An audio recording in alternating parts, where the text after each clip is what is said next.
Welcome to King Island Stockfeeds and Rural Supplies.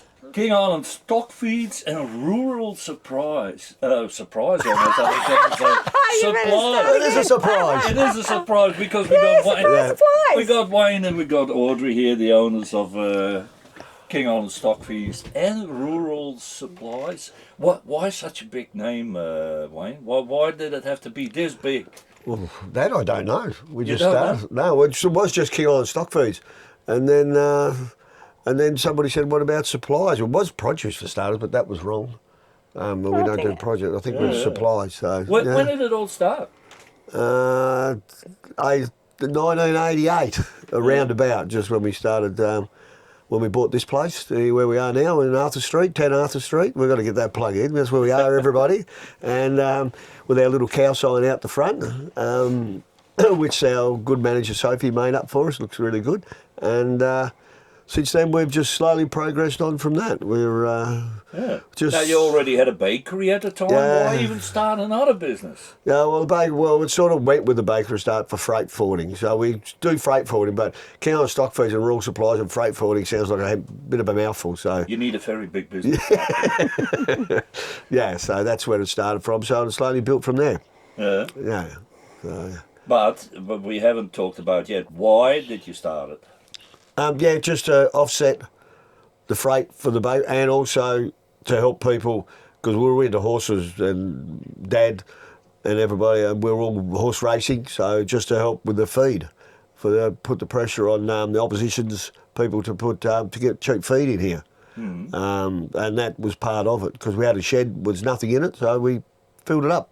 So how did it build from there? A bit of feed for the horses? And then feed for horses, and then other people were asking for other things, and we just slowly got bigger than that, wasn't it? Yeah, so it was just catch us if you can. We started a little office inside.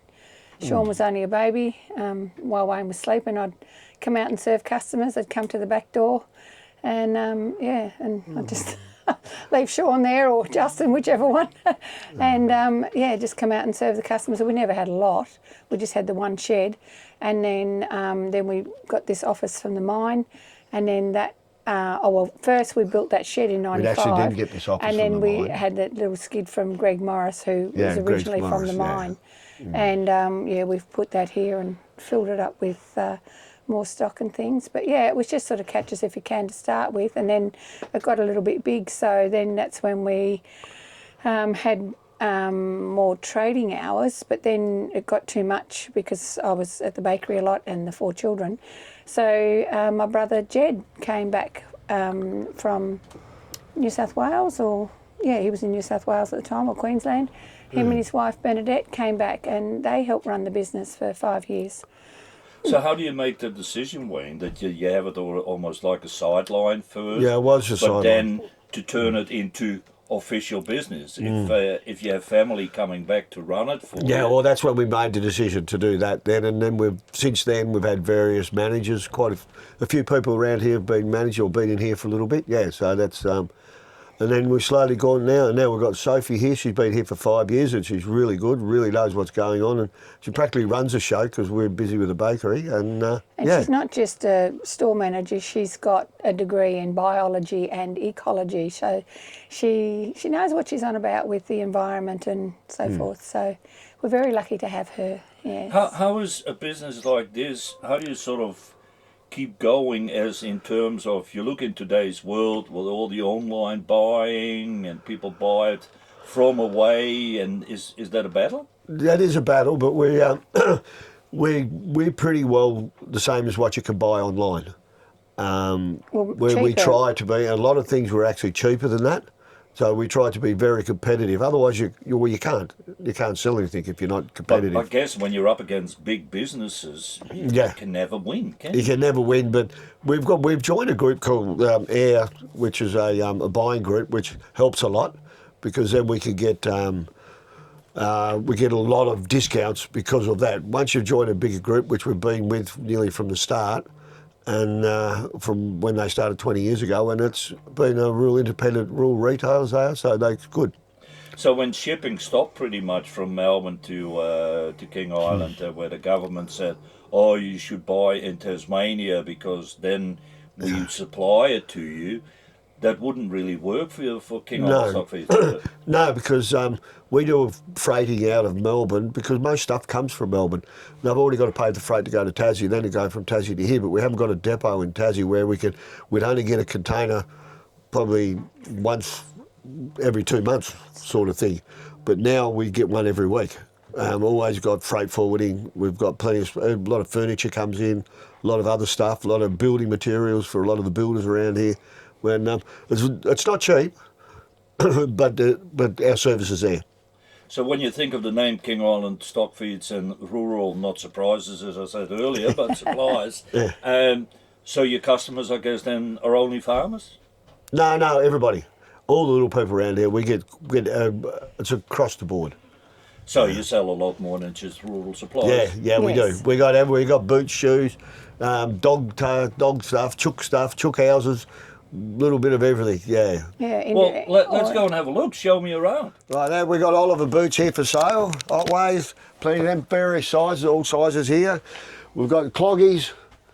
They actually go really well. We've got Nature's Own botanical insecticide spray to keep all the march sides off. Natural. Yeah, that's natural. Dog food, little black dog, little dog spoils. Gloves over here if you want to sneak over here and have a look. And we've got tucked away some Dectomax Poron for cattle. We've got a bit of everything, needles, bandages. So coats, we've got Kaiwaka and Ridgeline. And Ridgeline, a little bit of Ridgeline stuff there. And that's a Kaiwaka, that's our jackets for ladies and men's jackets. How good's that? And children's we've got as well. We've got a chook house here for you. Beautiful chook house. City Slickers chook house. Now that you've got to lock up your chooks because of the bird flu, so you lock up your chooks at home. Potting mixes, all sorts of potting mixes and fertilisers and blood and bone. Bit more Kaiwaka food. Molasses and stock feed stuff for horses and that. A little bit of wire. Feed buckets. Wheelbarrows. Horse feed over there, bird seed, all parrot food and that stuff over there, all dog food there, all the real good dog food, and a bit of more horse food and that here, dog beds, kitty litter up there, kitty litter, bit of everything, all king chrome stuff here, bits and pieces of that, all batteries here, it's got all the stuff in there. Truck and car batteries. 7-in-1 and all drenches for the cattle, injectables. We've even got firefighting units up there, all cement, all the cement you want. That's all just storage up there, all cement storage, bird food, and then chook food, all the chook food you want, whatever you want. And then we've got we actually haven't got much at the moment because we've been selling out of all the feeders and that for chook feeders and waterers. We've got chemicals there for dishwashing. And dishwashing and all that sort of whatever you want for the kitchen. In here we've got all our Gallagher, our Speedrite, True Test, all that stuff, all nuts and bolts, screws. There's heaps of screws there. Hose fittings, Fillback hose fittings. We've got a bit of everything. Ear tags, independent oils or Gulf Western oils we've got here. This is actually probably one of our better movers, and everybody can, we carry a fair range of stock for every motor and every unit pretty well on that drives around on the road. So anybody wants oils at 5 litres, 1 litres, air tools, compressor oil. It's our gum boots and a little bit of Ridgeline stuff here, but we've sold out a bit because it's winter time and everybody's buying stuff. And here we go, if you want a onesie. Cattle crushers, we sell. There we go. This one's on display, it's already sold, but we're using it for somebody that allowed us to sit it here for a while. Fully galvanised, perfect. Here we got any outside timber you want.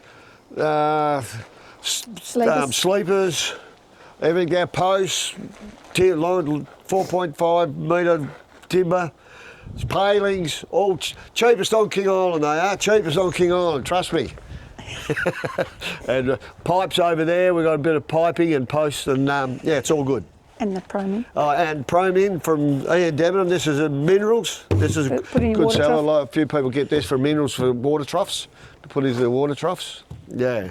When you think about, say, shoes, work boots, for example, I know a lot of people in today's world, they buy online. But isn't it in reality, when you buy a pair of shoes, you want to try them on? Yeah, absolutely. Yeah, it is. Yeah, when they're here. We got majority Oliver boots, which we mainly stock of. We've got a bit of Otway, a bit of other stuff. Boss, we can do that. We've got a fair range here of everyone. If we can't get it, or they try them on, there's a size in between, we get it in. We supply a lot of people. Yeah.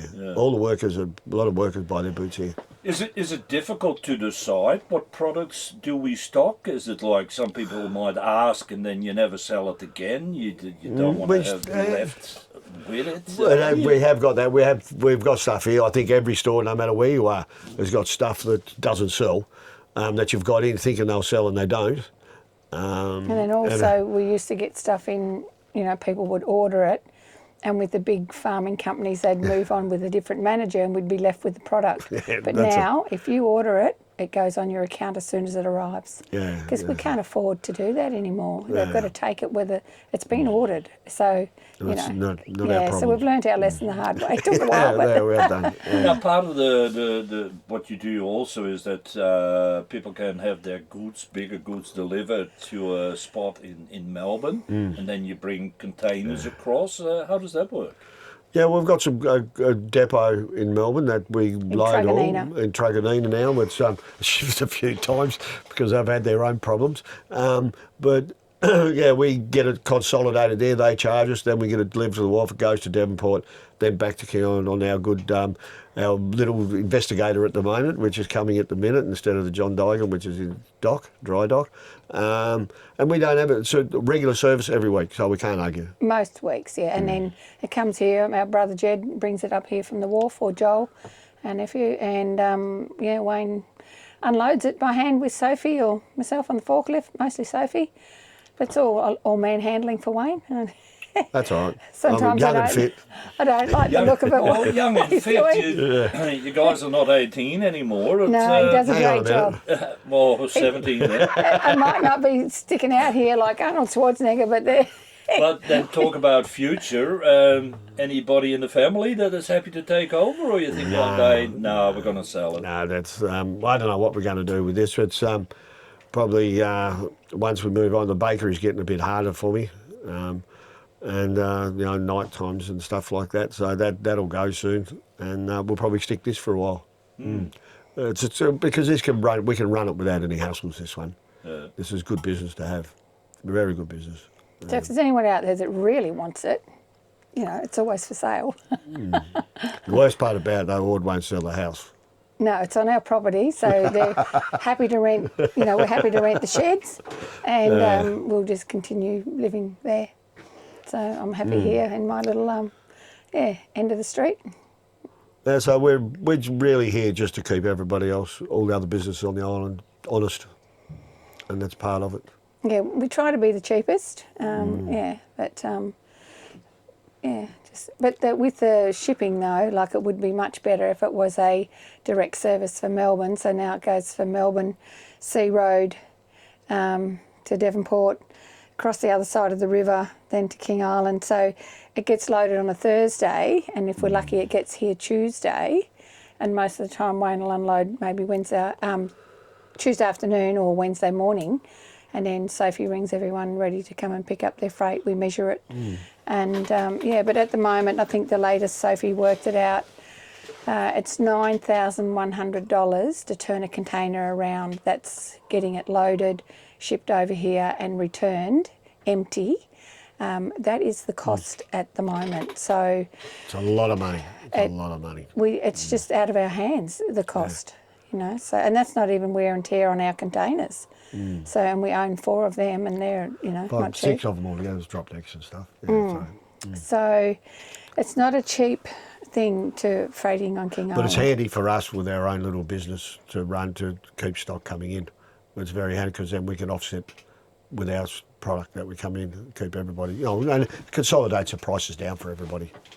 And we still bring a lot of stuff in, like for the bakery, and then we store it here in the shed because you've got to be at least 3 weeks in front with our stock for the bakery, because if the boat doesn't come for a week or 2 weeks, we need the flour every day. You cannot, you know, let yourself get behind in what you've got in stock here. So lucky we've got the big shed, which we keep one whole side just specifically for the bakery, you know, like just in case the boat doesn't come in. We just never know what the weather's going to be like. So, you know, if we didn't have that storage, it, you know, we'd be, a bit lost. Welcome to King Island Stockfeeds and Rural Supplies.